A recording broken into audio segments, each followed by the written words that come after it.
बच्चों, हमने पिछले व्याख्यान में पढ़ा विकासशील भारत के समक्ष चुनौतियां और उसमें हमने टॉपिक लिया था सामाजिक समस्या और सामाजिक समस्याओं में जातिवाद। और आज हम जो इस टॉपिक लेंगे वो है हमारा अस्पृश्यता। आप इस शब्द से भली भांति परिचित है।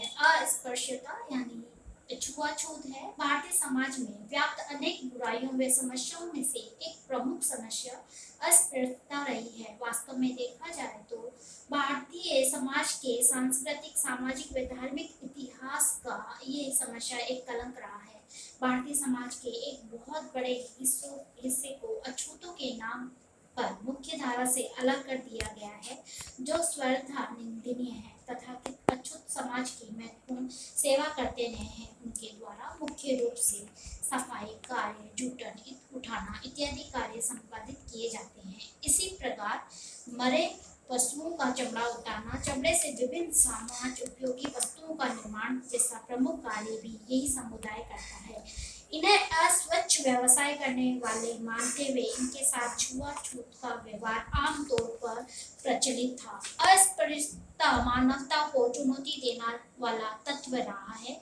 मानव द्वारा मानव के साथ सामाजिक भेदभाव की इस प्रकाशता कहा जाए तो उचित है। सभी बुराइयों के जन्मदाता अंग्रेजों को बताना उचित नहीं है। ये भारतीय समाज में सदियों से चली आ रही जाति व्यवस्था का परिणाम ही थी। अंग्रेजों ने इसका अपने उपनिवेशवादी हितों की पूर्ति के लिए दुरुपयोग अवश्य किया। उनके संरक्षण में अछूतों व निम्न जातियों के धर्मांतरों को प्रोत्साहित किया गया। इससे हिंदू समाज के समक्ष चुनौती उपस्थित हुई। हिंदू समाज के शिक्षित व जागरूक सदस्यों ने अस्पृश्यता व सामाजिक भेदभाव के विरुद्ध आवाज उठाना आरंभ किया। अतः अस्पृश्यता के विरुद्ध गैर अछूतों स्वर्ण व अछूतों द्वारा आवाज उठाना आजादी के पूर्व ही आरंभ हो गया, किंतु इस समस्या का उचित समाधान नहीं निकल सका एवं स्वतंत्रता के पश्चात ये समस्या भारतीय समाज व राष्ट्र के समक्ष एक चुनौती के रूप में उपस्थित हुई। मैं आपको सरल शब्दों में बताऊं तो प्राचीन काल में भी ये जो समस्या थी वो विद्यमान थी और वर्तमान समय में भी कहीं ना कहीं इसका स्वरूप विद्यमान है। कि गाँव में अगर आपको छोटे स्तर पर समझाऊं तो मैं गाँव में एक ऐसा वर्ग इसके लिए था कि वो जैसे कि जो वर्ण व्यवस्था हमारे यहाँ थी कि क्षत्रिय, ब्राह्मण, वैश्य और शूद्र। क्षत्रियों का कार्य रक्षाभार का था, तो ब्राह्मणों का कार्य हवन पाठ पूजा का था, तो वैश्यों का व्यापार और वाणिज्य। जो शूद्र जो वर्ग था उस वर्ग को इन्होंने समाज में इतना अछूत कर दिया था प्राचीन काल में कि उन्हें जंगल के बाहर रखा जाता था। गांव में अगर वो प्रवेश कर रहे हैं तो एक डंका बजाया जाता था कि वो वर्ग आ रहा है, कोई उससे अड़ ना जाए या उसके संपर्क में ना जाए, उससे दूरी बनाए लिए जाती थी। और जब राजाओं का काल हमारे यहाँ पे था, हमारे सामाजिक व्यवस्था में, तो उस समय भी यह व्यवस्था विद्यमान थी कि जो नीचे का वर्ग है वो अगर आएगा तो राजाओं के सामने, या जो उच्च वर्ग है वो चप्पल पहन के नहीं आएगा। कुओं पर उनको पानी नहीं भरने दिया जाता था, उनके पानी को ऊपर से बाल्टी से डाल दिया जाता था। इस वर्ग ने बहुत कुछ भोगा है और ये समस्याएं बहुत जटिल हो गई। तो 19वीं सदी के समाज व धर्म सुधार आंदोलन ने एक वातावरण उत्पन्न किया। जाति विरोध की ये परंपरा आगे बढ़ती रही। महाराष्ट्र में प्रार्थना समाज छुआछूत विरोधी कार्यक्रम अग्रणी रहा। 19वीं सदी के अंत तक महात्मा फूले द्वारा स्थापित सत्य शोधक समाज ने छुआछूत का खुलकर विरोध किया। मैं यहाँ पर आपको एक बता दूं कि सत्य शोधक समाज की स्थापना या संस्थापक कौन थे, तो बच्चे लिख देते हैं महात्मा गांधी। ये गलत हो जाता है, महात्मा फूले थे जो सत्य शोधक समाज के संस्थापक थे। आर्य समाज जिसकी स्थापना स्वामी दयानंद सरस्वती ने की और ब्रह्म समाज की स्थापना राजा राम मोहन राय ने की। आर्य समाज ने भी अस्पृश्यता का विरोध सख्त आवाज उठाई। आर्य समाज ने समस्त जाति बंधनों को समाप्त कर सामाजिक एकता व समता स्थापित करने का आह्वान किया। आर्य समाज ने अंतरजातीय विवाह को प्रोत्साहित किया। सर्ण और निम्न जातियों के मध्य वैवाहिक संबंधों की स्थापना को अस्पृश्यता निवारण का उपयुक्त साधन माना गया। 20वीं सदी में राजनीतिक चेतना व राष्ट्रीय आंदोलन के विकास के साथ साथ अस्पृश्यता की समस्या व इसके निवारण का मुद्दा तेजी से उठने लगा। सन 1920 में डॉक्टर भीमराव अंबेडकर के नेतृत्व में अखिल भारतीय दलित वर्ग संघ नामक संगठन की स्थापना हुई। यहाँ आप नोट कीजिए कि 1920 में डॉक्टर भीमराव अंबेडकर ने अखिल भारतीय दलित वर्ग संघ नामक संगठन की स्थापना की। इस संघ ने अस्पृश्यता निवारण, दलित वर्गों की उन्नति के अवसर प्रदान करने, श्रम के महत्व को स्थापित करने व मानव के बीच समानता व बंधुत्व की भावना का प्रचार करने के लिए विशेष प्रयत्न किए। 1932 में महात्मा गांधी के सहयोग से हरिजन सेवक संघ की स्थापना हुई। ये भी नोट कीजिए कि 1932 में हरिजन सेवक संघ की स्थापना किसने की? तो महात्मा गांधी। गांधी जी के नेतृत्व में अस्पृश्यता निवारण हेतु रचनात्मक कार्य किए गए।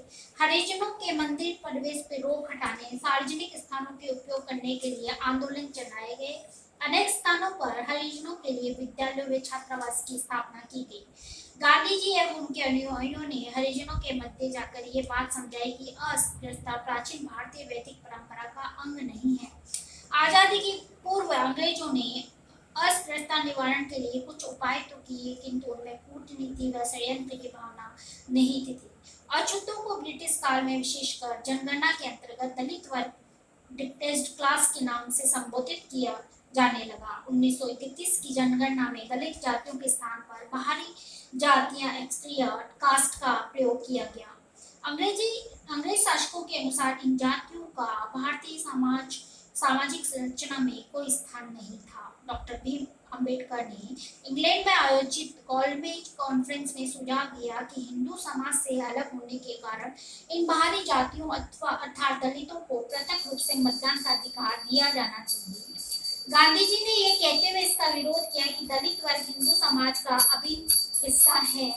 अंततः 1931 में ब्रिटिश सरकार ने अछूत जातियों को हिंदुओं से अलग घोषित कर दिया एवं पृथक निर्वाचन का अधिकार दिया। इसके विरोध में गांधी जी ने आमरण अनशन किया और दलित जातियों के संबंध में पुनः पैक्ट समझौता हुआ। ये एक महत्वपूर्ण समझौता हुआ था इतिहास में कि इसके अनुसार इन्हें हिंदू समाज का अंग मानते हुए उन्हें कुछ विशेषाधिकार दिए गए। 1935 के संविधान के अनुसार 1935 का जो अधिनियम बना था उसमें कुछ विशेष सुविधाएं प्रदान करने के लिए इन्हें एक अनुसूची शेड्यूल तैयार की और इस अनुसूची में सम्मिलित की जाने वाली जातियों को अनुसूचित जाति शेड्यूल कास्ट नाम दिया गया। 1944 में 45 से अनुसूचित जातियों को निःशुल्क शिक्षा व छात्रवृत्तियां देने की योजना आरंभ हुई।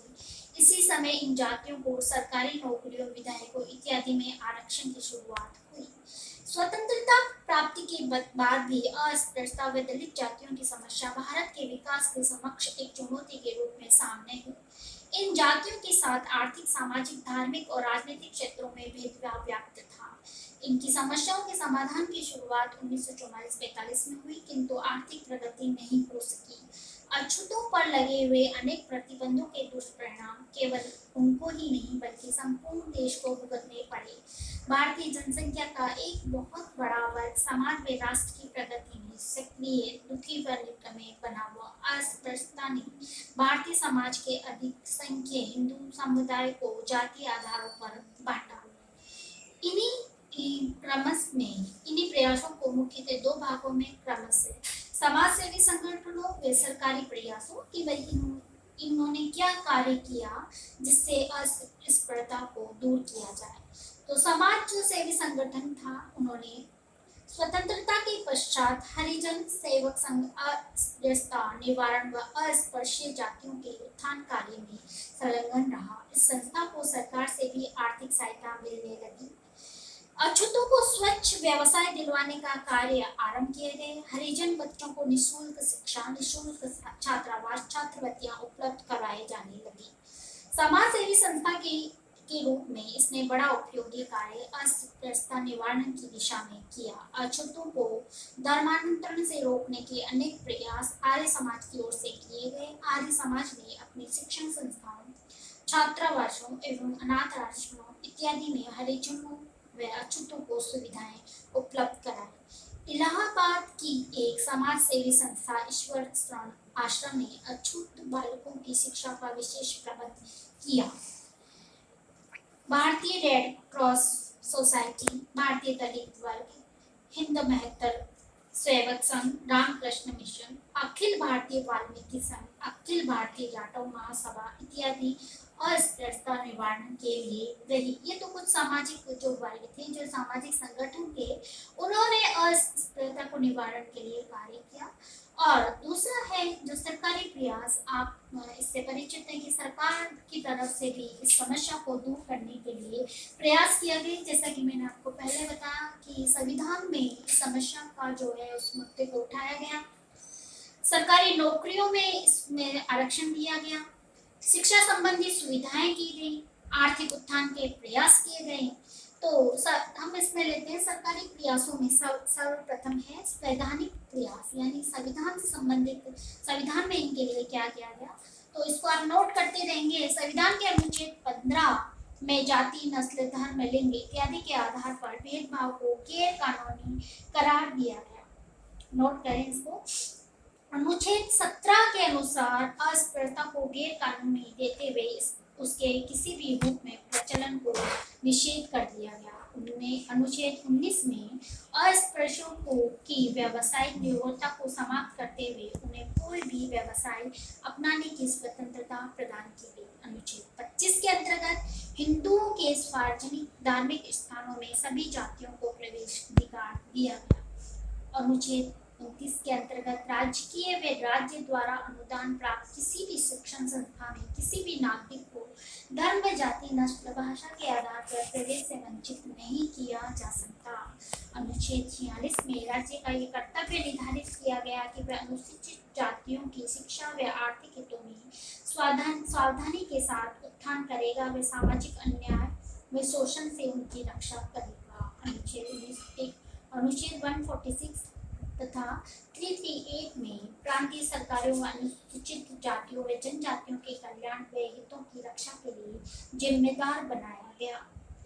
1955 में अस्पृश्यता अपराध अधिनियम लागू किया गया, जिसके द्वारा छुआछूत बरतने वालों को कड़े दंड का प्रावधान किया गया।